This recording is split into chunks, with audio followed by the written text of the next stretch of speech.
नमः शिवाय या परमात्मा के नाम का जप सिर्फ 108 बार ही क्यों किया जाता है, इससे अधिक कम क्यों नहीं करने का आदेश है? दूसरा है नमः शिवाय से ओम क्यों नहीं, नमः शिवाय में ओम क्यों नहीं लगाया गया? एक गुरु भाई है, नाम नहीं बताया गया। आपने सवाल सुना। एक गुरु भाई ने, एक भाई ने मंच पे ये जिज्ञासा भेजी है कि नमः शिवाय का जप 108 बार क्यों किया जाता है और नमः शिवाय में ओम शब्द का प्रयोग क्यों नहीं हो रहा है शिव शिष्यों के द्वारा। ये सवाल मुझसे क्यों पूछते हैं? अपनी किताबों में देखिए, अपने शास्त्रों में देखिए, जो हमारे पास सही सही ग्रंथ उपलब्ध हैं उसमें भी इसके उत्तर हैं। कभी जानने की कोशिश हमने आपने नहीं की, इसीलिए नहीं पता है। बहुत पहले से ये हमारे यहाँ विधान बना हुआ है कि 108 बार मंत्रों का जप किया जाता है। इसका विज्ञान ये है कि एक बात समझने की कोशिश करिए, इस संसार में, पूरी सृष्टि में हर एक चीज समय और जगह से बंधी हुई है। चीज हुई यानी पात्र, मैं भी बंधा हूं जगह से और समय से। इस पूरी की पूरी सृष्टि में हर चीज, वो पेड़ हो, जीव हो, निर्जीव हो, आदमी हो, इस पूरी सृष्टि में हर एक वस्तु, हर एक सत्ता समय से और जगह से, स्थान से जुड़ी हुई है। और इसीलिए हम लोगों ने, आपने पढ़ा भी होगा कि चीजें स्थान, काल, पात्र के अनुरूप चलती हैं। चीजें स्थान, काल, स्थान माने जगह, काल माने समय, पात्र माने हम आप। सारी चीजें स्थान, काल और पात्र के अनुरूप चलती हैं। आपने भी देखा होगा, हमने भी देखा है। देखिए, मोटरसाइकिल से दो आदमी बेली रोड पर जा रहे हैं। मैं पटना कंट्रोल रूम का उन दिनों दंडाधिकारी था। कंट्रोल रूम में बैठा हुआ था। वायरलेस पर खबर आई कि एक स्कूटर वाला, संडे का दिन था, सचिवालय की ओर से आ रहा था। बेली रोड पर उसको धक्का लगा। पीछे जो आदमी था उसको कुछ नहीं हुआ, आगे वाला मर गया। जबकि जो धक्का लगा था वो पीछे से लगा था, पीछे वाले को मरना चाहिए था, कुछ नहीं हुआ उसको। यानी देखिए, उसकी मौत उस स्थान, पीछे वाले की मौत उस स्थान, उस समय से जुड़ी हुई थी, आगे वाले की नहीं जुड़ी थी। मैं एक घटना बतलाता हूं। मेरी पत्नी की एक सिस्टर थी, आसमान से बिजली गिरी, 18 साल की थी वो। उसकी गोद में 3 महीने का बच्चा था। पलामू के जंगल की बात है, आंखों देखी घटना मैं आपको सुना रहा हूं। गोद में 18 साल की लड़की के गोद में, हम समझते हैं 2-3 महीने का बच्चा था, बच्ची थी वो, उसकी अब शादी भी हो गई। आसमान से बिजली गिरती है। उस लड़की के दोनों सीने में 2 बड़े बड़े काले काले छेद हो गए। अब गोदी में बच्चा है, छेद बच्चे में होना चाहिए, नहीं हुआ। उस लड़की के सीने में 2 काले काले होल हो गए, स्पॉट पर उसका डेथ हो गया। मेरे घर की लड़की है वो। और गोदी में जो 2 महीने की बच्ची है वो फेंका गई। बारिश हो रही थी, पानी आंगन में इतना लगा हुआ था, सीमेंट का आंगन था, उसको कुछ नहीं हुआ, केवल थोड़े से बाल जल गए, कुछ नहीं हुआ उसको। जबकि होल हुआ था उस बच्चे को पार करके, उसको मरना चाहिए था, नहीं हुआ कुछ, मर गई वो लड़की। यानी हर एक चीजें स्थान और काल से जुड़ी हुई हैं, उसमें परिवर्तन करना आसान नहीं है। अगर परिवर्तन कर सकते हैं हम आप, तो चीज, घटनाओं का क्रम बदल सकते हैं। भारतवर्ष में 108 बार मंत्रों का जप इसी सिद्धांत पर आधारित है। देखिए, स्थान को कैसे आप अंक में जोड़िएगा बताइए तो। कोई स्थान जानने के लिए हम लोग दंडाधिकारी हैं, कोर्ट में वकील साहब से पूछते हैं कौन सी जगह पर बोल रहे हैं आपकी झगड़ा हुआ, तो वो बताएंगे उत्तर में ये है, पूरब में ये है, दक्षिण में ये है। यानी 4 दिशाएं, चौहद्दी किसी स्थान को बता देती है। दिशाएं तो 10 हैं, लेकिन मूल दिशाएं 4 ही हैं, बाकी कोणिक दिशाएं हैं, कोने से निकलती हैं। मूल दिशाएं 4 हैं। यानी किसी जगह की चौहद्दी आप बता दीजिए तो वो जगह तय हो जाएगी कि यही जगह है। यानी स्थान के लिए 4 अंक लिया गया, 4 लिया गया, 4। समय की गणना आज से बहुत पहले नक्षत्रों से होती थी, आज भी होती है। पंचांग जो निकलता है वो आपकी अंग्रेजी घड़ी से नहीं निकलता, पंचांग निकलता है नक्षत्रों से। 27 नक्षत्र हैं जो सूर्य के चारों ओर संचरण करती हैं। भारत का ज्योतिष यही है। समय पहले नक्षत्रों से निकाला जाता था, आज भी निकाला जाता है पंचांग में। यानी समय के लिए 27 लिया गया काल, और स्थान के लिए 4 लिया गया, चौहद्दी का 4, 4 दिशाओं का 4। 27 और 4 हो गया। मंत्र कौन जपेगा? हम जपेंगे, आप जपेंगे, पात्र जपेगा। यानी पात्र हो गया मंत्र का जप करता, यानी जप करने वाला। स्थान हो गया 4, समय हो गया 27। कहा कि जोड़ देते हैं 31 हो जाएगा। कहा नहीं, जोड़ नहीं सकते हो बाबू। 27 को 4 से और पात्र 1 से जोड़ दोगे, काम नहीं चलेगा, क्योंकि कोई भी कर्म फल सीधा नहीं चलता है। कर्म किसी ने किया, भोगना हमको आपको भी पड़ेगा। मैं अभी मर जाऊं, क्या आपके मन में जरा सा नहीं होगा, आदमिया तो ठीक है था, साला मर गया। यानी मरा मैं हूं, दुख आपको भी होगा। मेरे मरने से मेरे परिवार के लोगों पर उसका प्रभाव पड़ता है, मित्रों पर प्रभाव पड़ता है, मुझसे जुड़े लोगों पर प्रभाव पड़ेगा। किसी भी कर्म का जो हमारे आपके साथ होता है, मैं बीमार, मेरी पत्नी बीमार है ना, सप्ताह में 2 बार डायलिसिस चलता है, क्या इनकी बीमारी का प्रभाव मुझ पर नहीं है, मेरे परिवार पर नहीं है? है। यानी कर्म किसी का फल लेना होगा, उससे जुड़े सबको लेना पड़ता है। किसी के घर का कोई कमाता खाता आदमी चला जाता है, क्या परेशानी होती है सोचिए तो, बच्चों को, पत्नी को, माँ को, उसके बाप को। देखिए कर्म उसका है, हो सकता है पूर्व जन्म में उसने किसी की हत्या की होगी, इस बार वो चला गया, लेकिन भोगना तो सबको पड़ता है। यानी कर्म फल जोगात्मक नहीं है, जुड़ता नहीं है, गुणात्मक है, फैलता है सलाई। कहा गया कि मंत्रों का जप अगर जप करता करेगा, पात्र अगर मंत्रों को जपेगा, तो स्थान और काल को तो प्रभावित कर देगा मंत्रों का देवता, लेकिन कर्म फल तो गुणा से चलता है, जोड़ से चलता नहीं है। तो 27 को 4 से गुना कर दिया गया। 27 को जब 4 से गुना करिएगा कितना होता? 108। 108 का विज्ञान यही है कि जप करता मंत्रों के जप से अपने स्थान, अपने काल को परिवर्तन कर सकेगा। कैसा परिवर्तन करेगा? कोई आदमी दुख नहीं चाहता है, सुख चाहता है, कष्ट नहीं चाहता है, तो उन कष्टों को निवृत्त कर सकेगा मंत्र के जो देवता हैं उसके प्रभाव से जप करके। यही विज्ञान 108 का। और मंत्र क्या है? हर एक मंत्र का एक देवता होता है। कोई भी मंत्र होगा, हर एक मंत्र का एक देवता होता है, देवताओं के मंत्र होते हैं। नमः शिवाय शिव का मंत्र है, नमः शिवाय के देवता शिव कहे जाते हैं, शिव हैं। अब जहां तक नमः शिवाय में ओम लगने का सवाल है, यह सवाल इसलिए आप हमसे करते हैं कि पढ़ते ही नहीं है, किताब पढ़वे नहीं करते हैं आप।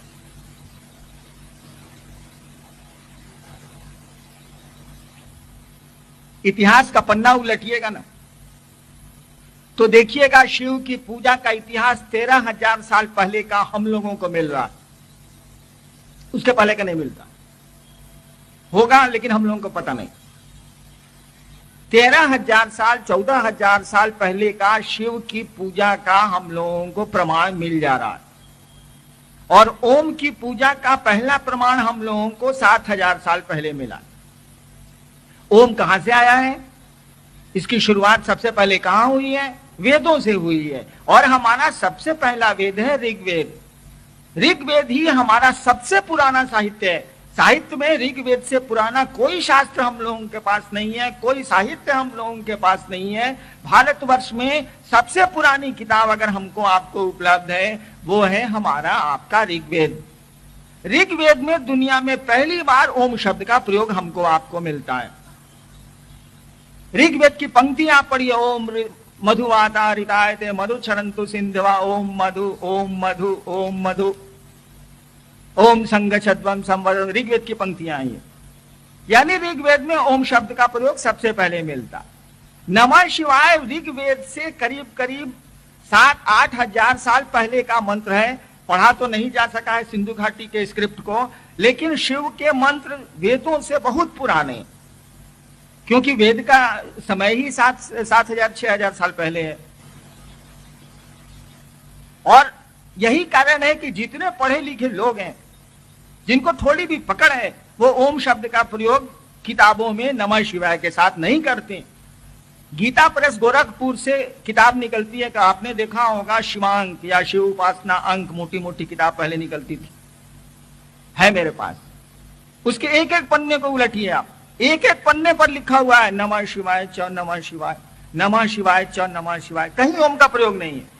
क्योंकि गीता प्रेस गोरखपुर में जो किताबें लिखते हैं लोग, वो जानते हैं कि ओम शब्द का प्रयोग नमः शिवाय में नहीं हुआ है, हुआ ही नहीं है। ओम बाद का मंत्र है, ठीक है, ये प्रणववाच्य है, ब्रह्मवाच्य है। ओम कहा जाता है कि शिव का निराकार स्वरूप है ओम, और साकार स्वरूप है नमः शिवाय, शास्त्र कहते हैं, किताबें कहते हैं। लेकिन नमः शिवाय पंचाक्षर है, इसीलिए आदि शंकराचार्य नमः शिवाय की स्तुति लिखते हैं, नागेंद्र हाराय से शुरू करते हैं, नागेंद्र हाराय त्रिलोचनाय। मुझको तो संस्कृत आती नहीं, आपको ज्यादा आती है। शंकराचार्य ओम से नहीं शुरू करते हैं। नमः शिवाय की स्तुति जो लिख रहे हैं, आपने देखा होगा किताबों में, वो भजन की जो किताबें हैं या स्तोत्र की जो किताबें हैं उनमें है। शंकराचार्य शुरू करते हैं नागेंद्र हाराय त्रिलोचनाय, मैं 9 से शुरू करते हैं, ओम से नहीं शुरू करते हैं। वैसे इसका विज्ञान, मंत्रों के विज्ञान पर जब आप जाइएगा तो स्पष्ट होगा। ये तो किताब की बात हुई, इतिहास की बात हुई, लेकिन मूल बात ये नहीं है। मूल बात है कि जो मंत्र सांस पे चढ़ते हैं उनमें ओम का प्रयोग नहीं होता। इसका अर्थ ऐसा नहीं समझ लीजिएगा कि नमः शिवाय में ओम का प्रयोग होता ही नहीं है, ऐसा नहीं है। ऐसा नहीं है कि शिव के मंत्रों में ओम का प्रयोग नहीं हुआ, ऐसा नहीं है।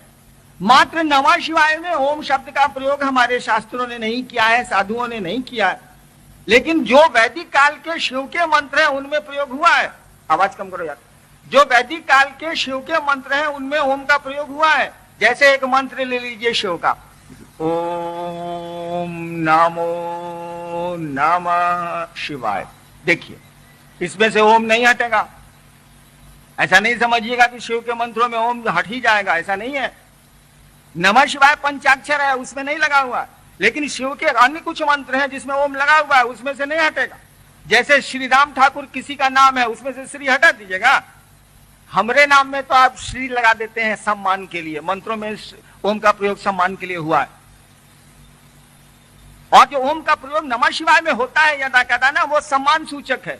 जब आदमी के नाम में सम्मान हम आप लगाते हैं, मोहम्मद लगाते हैं, श्री लगाते हैं, मिस्टर लगाते हैं, मास्टर लगाते हैं, तो मंत्र तो देवताओं का नाम है, उसमें तो लगेगा ही सम्मान सूचक शब्द। तो ओम को सबसे बढ़िया सम्मान सूचक माना जाता है, इसीलिए उसका प्रयोग होता है। लेकिन जब जब करिएगा तब नहीं प्रयोग होगा। ओम नमः शिवाय लिखना गलत नहीं है, बोलना भी गलत नहीं है, लेकिन उसको जब अपना बनाइएगा तो श्री हट जाएगा। जब किसी से मोहब्बत करिएगा ना, तो सम्मान के शब्द ऐसे ही खत्म हो जाते हैं। अपनी पत्नी को आप खत लिखिए दिल्ली से, ऊपर में लिफाफे पर लिखिएगा श्रीमती, पुकारते हैं श्रीमती? नहीं पुकारते। लेकिन खत लिखिएगा तो श्रीमती लिखिएगा। पिताजी हमको इलाहाबाद से खत लिखते हैं तो श्री हरिंद्रानंद लिखते हैं, उप सचिव पथ निर्माण विभाग बिहार पटना। क्या बाबूजी को आने दीजिए, आ रहे हैं 28 तारीख को, 26 तारीख को, हमको पुकारेंगे श्री हरिंद्रानंद जी इधर आइए, 4 जूता मारेंगे। यानी थर्ड पर्सन में सम्मान लगेगा, लेकिन फर्स्ट सेकंड पर्सन में सम्मान के शब्द आपस में नजदीकी रिश्ते में हटा दिए जाते हैं। तो ओम नमः शिवाय लिखा जा सकता, खूब मजे में बोला जा सकता है, लेकिन जब उसको अपना बनाइएगा, जब उसको मंत्र के रूप में प्रयोग करिएगा, तो उस मंत्र में ओम का प्रयोग शास्त्रों में भी नहीं है। हमारे कहने से कोई परिवर्तन नहीं आता है, कहीं नहीं है, नहीं होता। शिव का नमः शिवाय पंचाक्षर है, 5 अक्षरों का मंत्र है, लेकिन इसका अर्थ यह नहीं है कि ओम शिव के अन्य मंत्रों से हटा दें आप। अन्य जो कुछ मंत्र हैं, जिसमें ओम लगा हुआ है उसमें से ओम नहीं हटेगा, वो रहेगा। अगर उन मंत्रों का जप कोई करता है तो उसको ओम के साथ करना होगा। आगे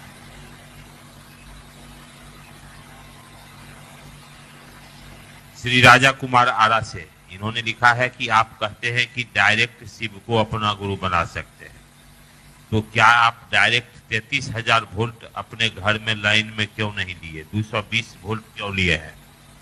क्या राम को पता नहीं था कि शिव गुरु है? अगर था तो शारीरिक गुरु से क्यों नहीं ज्ञान प्राप्त किए? भगवान शनि ने बृहस्पति भगवान को अपना गुरु बनाए, डायरेक्ट शिव गुरु से क्यों नहीं जुड़े?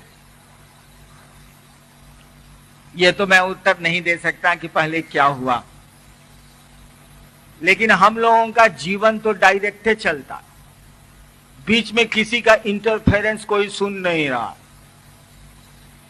हमारे आपके जीवन पर तो सीधा नियंत्रण ईश्वर का, बीच में कोई है मददगार हम लोगों का? घटनाएं तो घट जा रही हैं, हम लोग रोक के चुप हो जा रहे हैं, कुछ नहीं कर पाते। तो जब सीधे नियंत्रण ईश्वर का है और वही गुरु है तो उसको गुरु क्यों नहीं बनाया जा सकता है? भगवान राम की बात तो नहीं जानता मैं, वो तो ईश्वर थे और उस समय का क्या डिमांड था, काहे के लिए वो आए थे, इस पे हम आपसे कुछ नहीं बात कर सकेंगे। भगवान कृष्ण क्यों आए थे और उन्होंने यहाँ क्या किया? वैसे किताबों में लिखा है कि वो लोग क्यों आए थे और उन्होंने जो आए थे वो करके गए, वो लोग पूरा कर लिया।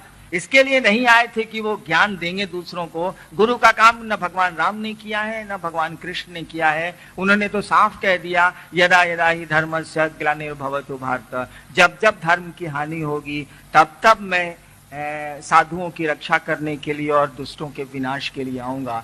और भगवान राम ने भी ऐसा ही कुछ कहा है, जैसा तुलसीदास जी ने लिखते हैं, बाढ़ही कौंची असुर, हमने तो पढ़ा नहीं है, खल अभिमानी। तो जो आदमी जिस काम करने, मुझको कहिए कि मैं मास्टरी करूं, भैया मैं एडीएम हूं, मास्टरी कैसे कर सकता हूं? शिक्षक तो हूं नहीं, बच्चों को पढ़ाता तो हूं नहीं, बीए पास तो मैं भी हूं, लेकिन पढ़ाने का काम नहीं करता।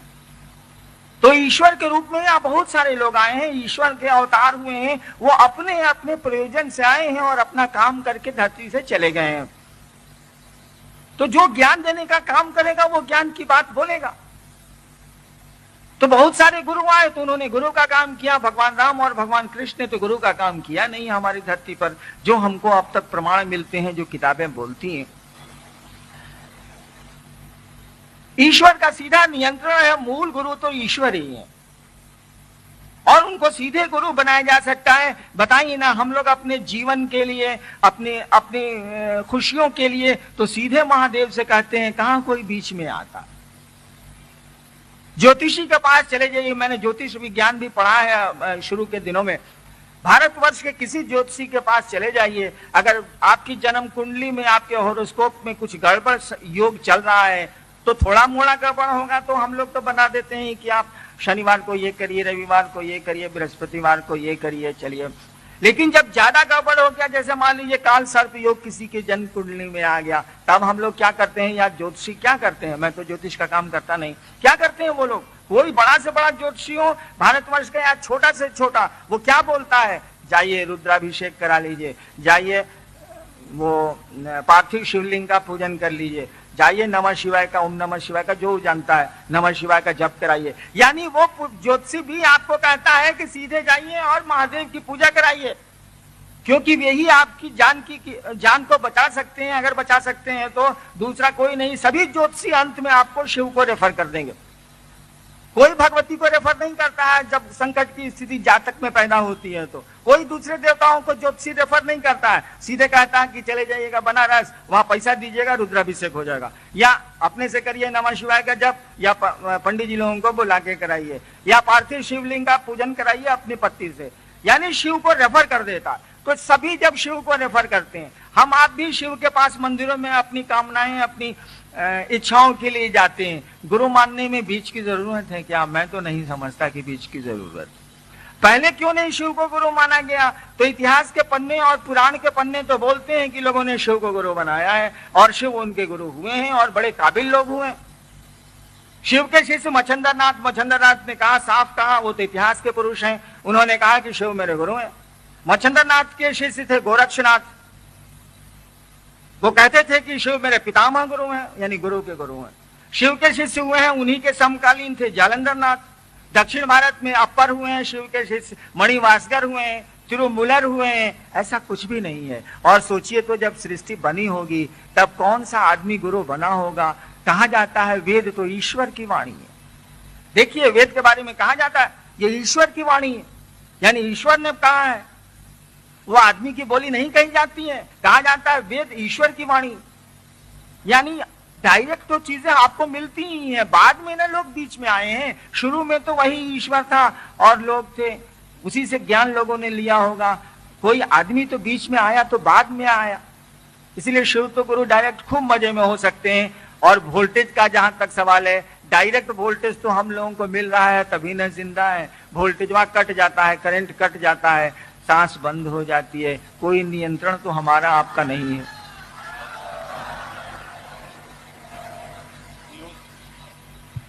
पीयूष सिंह केसठ, इनका प्रश्न है महेश्वर अल्लाह गॉड जब सब एक है तो हम अल्लाह और गॉड को गुरु क्यों नहीं मान सकते? हाँ मान सकते हैं, कोई दिक्कत नहीं, कोई दिक्कत नहीं, मान सकते हैं। एक बार निराकार में जंप करना थोड़ा कठिन होता, मैंने ये कोशिश की है। महादेव को तो आप जानते हैं कि वो गुरु हैं, तब गुरु मानने में आपको असुविधा होती है। दिमाग में बैठ जाता है कि तो वही महादेव है, ओढ़र दानी है, इनसे मांग लेते हैं बेटवा मेरा बीमार है, हे महादेव आप ठीक कर दीजिए। जबकि गुरु के रूप में उनका ये काम नहीं है, गुरु तो ज्ञान देने के लिए। लेकिन आदत पड़ी हुई है, दिमाग में बैठा हुआ है कि तो ओढ़रनाथ हैं, सब लोग मांगने जाते हैं, खानदान दर खानदान से यही देखा है, गुरु भी मेरे हैं, चलो मांग लेते हैं। देखिए शिव को गुरु के रूप में पकड़ पाना, देवता से अलग कर पाना बड़ा कठिन हो गया, आसान नहीं है। तब तो दिक्कत हो रही है। गॉड का क्या कॉन्सेप्ट आप लेंगे, क्या अवधारणा ईश्वर की लेंगे आप?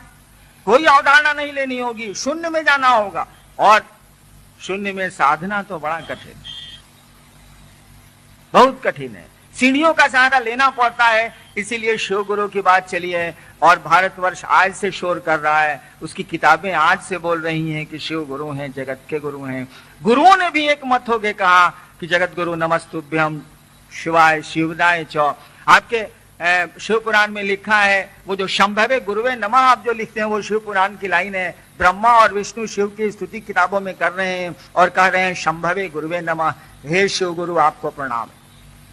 लेकिन आप मान सकते हैं, कर सकते हैं, रास्ता थोड़ा ज्यादा कठिन है। आगे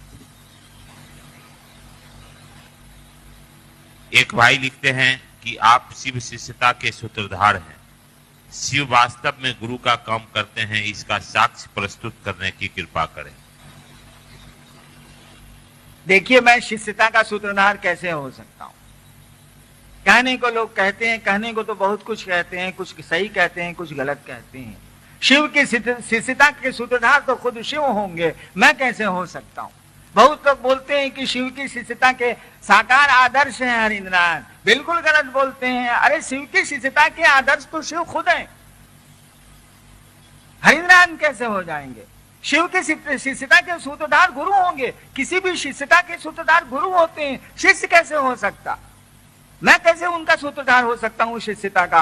अरे शिष्यता के सूत्र का धागा पकड़ने वाला तो गुरु होता है, दूसरा कौन होगा बीच में? आप गलत बोल दीजिएगा, मैं थोड़े ही मान लूंगा इस बात को। मैं सूत्रधार नहीं हूं, शिष्यता के सूत्रधार खुद शिव ही हैं। कोई भी गुरु तो किसी भी शिष्यता की बात करिएगा, दूसरे गुरुओं की भी, तो शिष्यता के सूत्रधार गुरु खुद होते हैं। और शिष्यता का साकार आदर्श हरिंद्रनाथ जैसा थर्ड क्लास आदमी कैसे हो जाएगा? नहीं संभव है। शिव की शिष्यता का साकार आदर्श संभव नहीं है भाई साहब, आसान नहीं है वो। शिव का शिष्य होना भी आसान नहीं है। हम लोग तो प्रयास कर रहे हैं, प्रयास में जो अच्छा लगा है तो कहने चले आए हैं कि भैया मान के देखिए, चलिए कुछ अच्छा लगता है।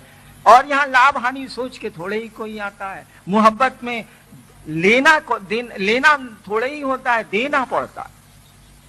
आप भक्ति करें तो जरा, किसी की भक्ति करें तो, भक्ति क्या है आपको तो हमसे बढ़िया मालूम है। भक्ति किसको कहते हैं? अरे भक्ति प्रेम को कहते हैं। पूजा क्या है? पूजा प्रेम है और कुछ नहीं है।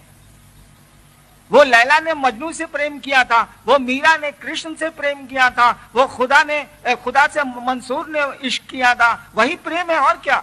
लेकिन हमारे यहाँ भाषा का नियम है कि बच्चों से प्रेम करिएगा तो लिखा जाएगा, बोला जाएगा स्नेह, बराबर में प्रेम करिएगा तो बोला जाएगा प्रेम, और बड़ों से प्रेम करिएगा तो कहा जाएगा श्रद्धा, और देवताओं से, ईश्वर से प्रेम करिएगा तो शब्द का इस्तेमाल होगा भक्ति। चीज तो सब एक के। मीरा गानी दीवानी कहने लगी, वो तो गली गली हरि गुण गाने लगी। धरती के प्रेम में भी ऐसा होता है, लौकिक प्रेम में भी ऐसा होता।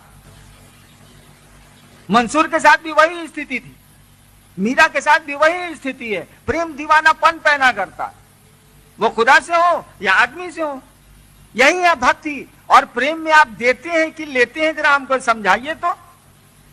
किसी से प्रेम करिएगा, आप अपने बच्चे से प्रेम करते हैं। एक आदमी है जो अपने बीवी और बच्चों से प्रेम करता, उसको 2 रोटी मिली है 2 दिन भूखे रहने के बाद, या 3 रोटी मिली है आज खाने को 2 दिनों के बाद, वो घर लेके जाता है। तो उसके 2 बच्चे हैं, 1 पत्नी है। वो जाके घर में कहेगा, लो तुम लोग 1-1 रोटी खा लो, 3 रोटी है, हम भर पेट खा के आए। बोलेगा वो, क्यों? कि वो बच्चे और बीवी से प्रेम करता है।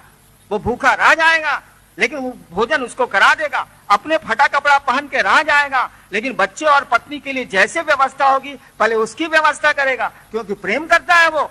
और जो लोग अपने बच्चों को प्रेम नहीं करते हैं, वो हत्याएं करते हैं कि नहीं करते हैं। अभी हाल 15 साल पहले एक पिता ने अपने दोनों बच्चों की हत्या की थी। रांची हाईकोर्ट में केस चला था कि नहीं चला था, और सजा हुई थी कि नहीं हुई। यानी प्रेम में देना पड़ता है, वहां लेने जैसा कुछ नहीं है। हर जगह जहां भी आप मोहब्बत करेंगे आपको देने का मन करेगा। तेरे सुख तेरे दुख अब मेरे, मेरे सुख अब तेरे, यानी मेरा सुख अब तेरा है और तेरा दुख अब मेरा है। और जानते हैं, शिव का नाम एक हर है, भगवान का नाम एक हरि है। यह शब्द कहां से प्रयोग हुआ है? हम लोग नहीं बोलते हैं हर हर महादेव, चाहे हम लोग बोलते हैं हरि माने भगवान विष्णु। ये दोनों शब्द के अर्थ क्या है? हरि का किस शब्द से बना है? हरि माने हरण करने वाला, चोरी करने वाला। क्या चुराते हैं परमात्मा? क्या हर भगवान महादेव चुरा लेते हैं? क्या भगवान विष्णु आपसे चुराते हैं? उनको क्यों हर और हरि कहा जाता है? हरण क्यों करते हैं वो? इसीलिए कि उनको कहा जाता है ना कि आप उनसे मोहब्बत करिएगा, आप उनको अपना बनाइएगा, तो अपने दुख तो अपने ईश्वर को दीजिएगा नहीं, अपने भगवान को दीजिएगा नहीं, उसके दुख मांगिएगा। लेकिन वो भी तो आपसे मोहब्बत करता है, इसीलिए। और जब आप उसको दुख नहीं दीजिएगा तो उस भगवान को आपके दुख को चुराना पड़ता है। वो चुराते हैं अपने भक्त से, अपने प्रेमी से उसके दुख को। कौन सा दुख? जन्म जन्म के चक्र का दुख, बंधनों का दुख वो चुराते हैं। इसीलिए उनका नाम हरि है, इसीलिए उनका नाम हर है। और इसीलिए चैतन्य महाप्रभु कहा करते थे कीर्तनिया हरि। चैतन्य महाप्रभु कहा करते थे भगवान कृष्ण के बारे में कीर्तनिया हरि, यानी हरि जो है वो कीर्तन में है। क्यों? कीर्तन करते करते करते करते वो भक्त भूल गया अपने अस्तित्व के बारे में, और वो जो भगवान है जब ये खो गया अपने में, इसको कुछ याद नहीं है, कुछ शुद्ध नहीं है, तो वो भगवान इसके दुख को चुरा लेंगे। इसीलिए कहा जाता है कीर्तनिया हरि। भगवान को कीर्तन में मन लगता है और सत्संग में मन लगता है, क्योंकि सत्संग में लोग अपने को भुला जाते हैं, कीर्तन में भुला जाते हैं, और वो परमात्मा लोगों के दुख को चुरा लेता है। क्योंकि आप दीजिएगा नहीं, जिसको प्रेम करते हैं उसको दुख तो दीजिएगा नहीं, और सुविधाएं तो उसको दीजिएगा नहीं, बल्कि उसकी लीजिएगा। ठीक वही गुरु शिष्य का भी रिश्ता है, ये भी प्रेम और मोहब्बत का रिश्ता है। लाचारी है, हम लोगों को जरूरत होती है। अब दिन भर महादेव गुरु शिव गुरु की बात करते हैं तो किससे अपने दुख कहें, किससे अपनी आवश्यकता कहें? लाचारी होती है कहने की। लेकिन मन जैसे जैसे समझने लगता है कि अरे वो समझते हैं सब कुछ, उनको क्यों दुख दें हम, धीरे धीरे हम आप उनको कहना छोड़ देते हैं। कहते हैं कि तू जैसन चाहता रहो वैसन ठीक है बा, हम का बोली तरह के। हम लोग बोलते हैं ऐसा। धीरे धीरे आप गुरु को भी अपना दुख नहीं दीजिएगा, कहिएगा कि सरकार आपको कोई दुख है तो बोल दीजिए। अरे हमको क्या है, सांस चल रही है तो जिंदा है, सांस पता नहीं कब बंद हो जाएगी और लोग कहेंगे मर गया। आगे मात्र 3 सूत्र ही शिव शिष्यों को आदेशित है, परंतु किसी भी जिले के एक एक गांव में अध्यक्ष, कोषाध्यक्ष इत्यादि पद का कुछ गुरु भाइयों द्वारा नियुक्त किया जाता है। ये गांव गांव में अध्यक्ष अपनी मनमानी करते हैं, और जिन्होंने उन्हें नियुक्त किया है उसके द्वारा पद का सामाजिक प्रलोभन प्राप्त कर शिव शिष्यता के कार्य में अंधकारपूर्ण स्थिति उत्पन्न करते हैं। तो क्या एक शिव शिष्य स्वतंत्र है सभी गांव के अध्यक्षों के अनेक गलत बातों का पालन करे जो कि आध्यात्म के राह में बिल्कुल गलत होगा, या मात्र 3 सूत्र का ही पालन करे? बिल्कुल नहीं। देखिए, 2 चीजें, एक व्यवस्था जनित है, एक आध्यात्म जनित है। जैसे व्यवस्था जनित बात मैं आपको बताता हूं, मैं अभी आपके बीच में चला जाऊं, आप मुझको चलने देंगे? नहीं चलने देंगे। कोई गोड़ छुएगा, कोई कुछ करेगा, कोई कुछ करेगा, लाख समझाता हूं कोई नहीं मानेगा। अब व्यवस्था का दोष है कि साले हरिंद्रानंद चिड़ियाघर की तरह पिंजड़ा में आते हैं, उधर बैठते हैं और उधर कि आप मेरे भाई हैं, मेरे दर्द, मैं आपका दर्द समझता हूं और मुझको दर्द है आपके लिए और मैं शीशा नहीं उतार सकता। सोचिए, ये व्यवस्था का दोष है। मैं कुछ नहीं कर सकता, चाहता हूं ऐसा ना। हम लोग सचिवालय में रहते हैं और चपरासी सामने प्रणाम करता है तो हम लोग शीशा उतार देते हैं, एसी चलता रहता है, हम लोग शीशा उतार देते हैं कि असभ्यता है। सचिवालय में मैं उतार देता हूं, चपरासी जब पनबट्टा और पानी लेके शाम में 6:30-5 बजे जब आता है गाड़ी में रखने के लिए तो प्रणाम करता है, मैं शीशा उतार देता हूं, एसी चलता रहता है गाड़ी का, कि सामने खड़ा है प्रणाम कर रहा है या हमारा पीए है, मैं ऐसे प्रणाम का जवाब देता हूं शीशा उतार के। इतना कि मेरे आप सब कुछ हैं, मेरी फुलवारी के फूल हैं आप, और मैं शीशा चढ़ा के आपके सामने से गुजरता हूं। क्यों गुजरता हूं? लाचारी है, कोई उपाय नहीं है। क्योंकि कई बार मैंने शीशे उतारे हैं, लोगों ने मेरा या तो कपड़ा फाड़ दिया है या हाथ घुसा दिया है, पांव पर उनके गाड़ी चढ़ जाएगी। मेरी पत्नी का अब तक 20 बार प्लास्टर हो चुका है। जितने गुरु भाई 15 साल से हैं सबने देखा, 20 बार पांव में इनका प्लास्टर हो चुका।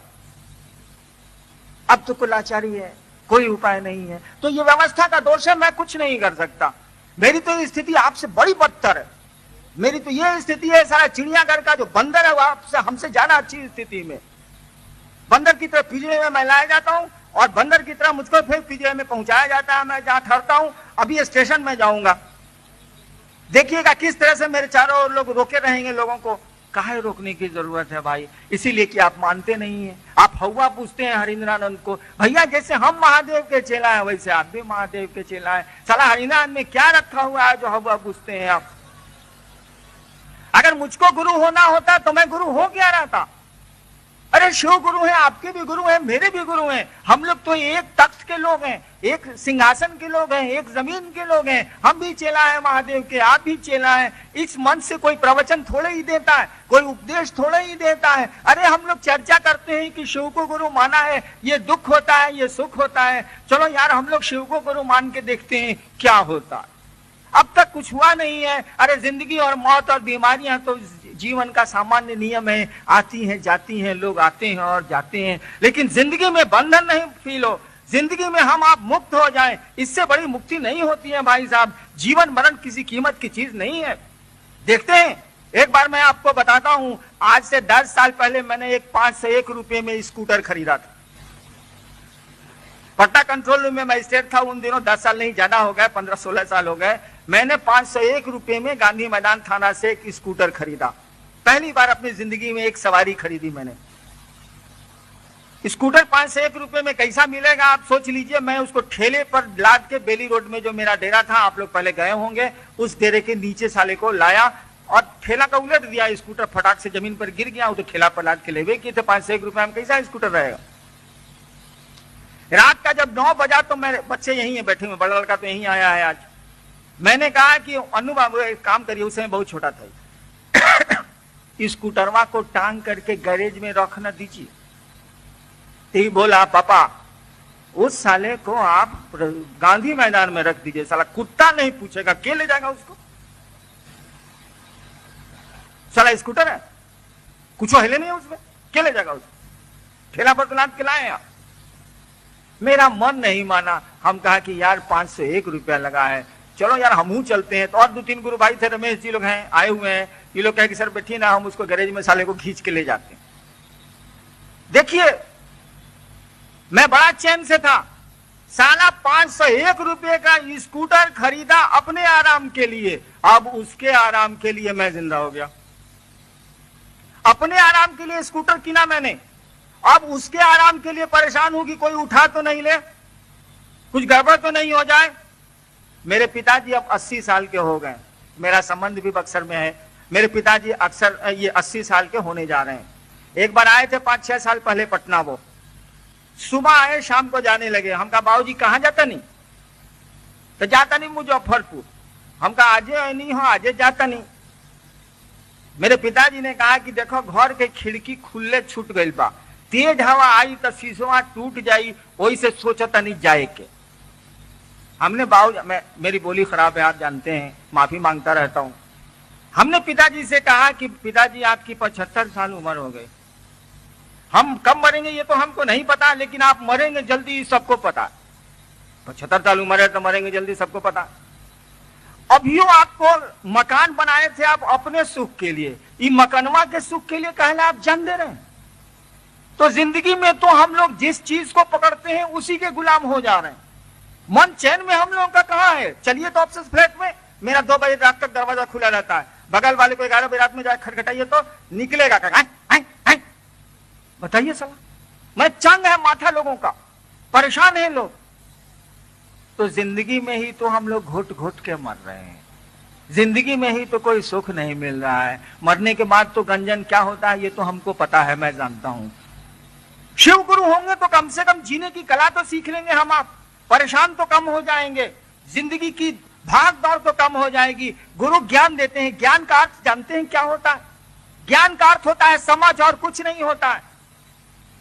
भगवान बुद्ध को ज्ञान हुआ था, इसका मानी है भगवान बुद्ध को समझ पैदा हुई थी। सम्यक ज्ञान आप हम सुनते हैं, सम्यक ज्ञान का मानी होता है पूरा का पूरी की पूरी समझ, और कुछ नहीं। हम लोगों को समझ नहीं है, सूचना है।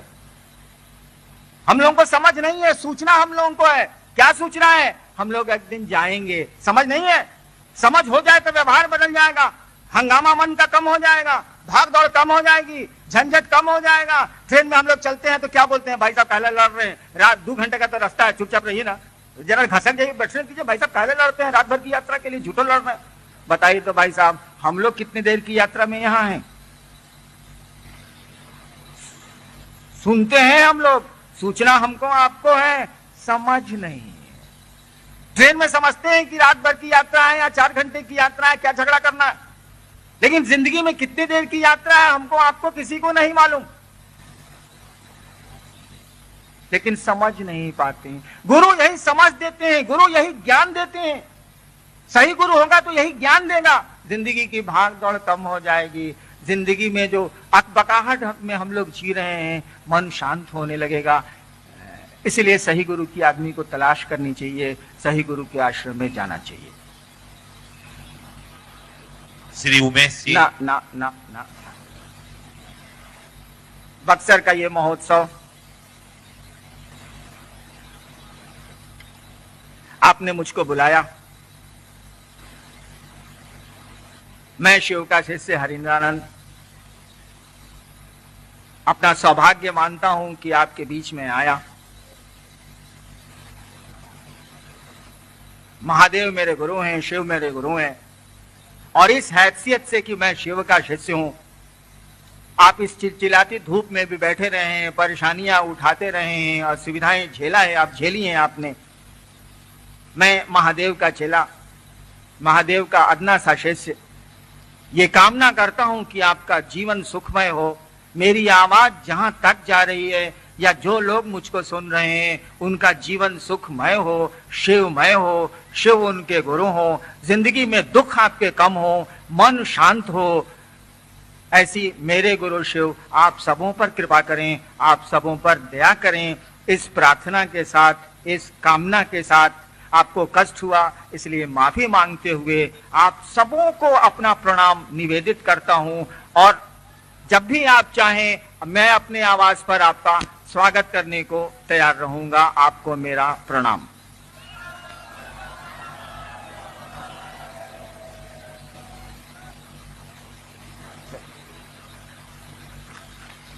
उद्घोषक ने एक आदेश दिया है कि मैं बहुत सारे नाम घोषणा के लिए आ गए हैं, पढ़े नहीं जा सकते हैं, इसीलिए मैं घोषणा कर दूं। मैं हरिंद्रानंद शिव शिष्य जो भी जिन लोगों ने भी अपने नाम शिव को गुरु मानने के निमित्त भेजे हैं, या जो लोग शिव को गुरु मानने का मन बनाए हुए हैं और अपना नाम नहीं भेज सके हैं, उन सारे लोगों के नाम अंतरिक्ष में संप्रेषित करता हूं और अंतरिक्ष को ये कहता हूं, ये निर्देश देता हूं कि शिव को गुरु मानने वालों में इनका नाम वो दर्ज कर ले।